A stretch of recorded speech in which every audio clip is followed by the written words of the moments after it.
Ushbu loyiha Agrobank Jomboy filiali hamkorligida Samarqand viloyati Jomboy tumani Mush mahallasida 182-sonli konturda amalga oshirilmoqda. Bu yerda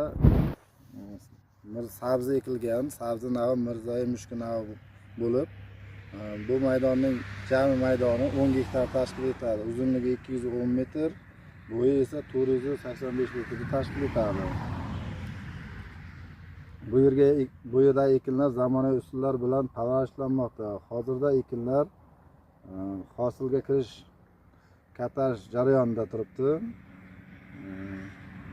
Ekinlar yetishtirish davomiyligi 90-100 kunni tashkil etadi.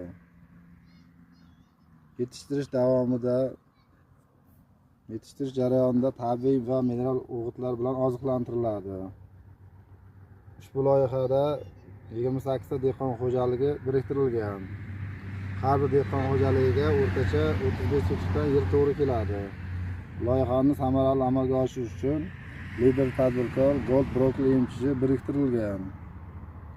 Ushbu loyiha bo'yicha har bir gektaridan 30-40 tonnadan hosil olish rejalashtirilgan. Jami 300 tonna hosil olinadi. Mazkur ekin yig'ishtirib olingandan so'ng o'rniga yuqori daromadli ekin turlaridan brokoli karam ekish rejalashtirilgan.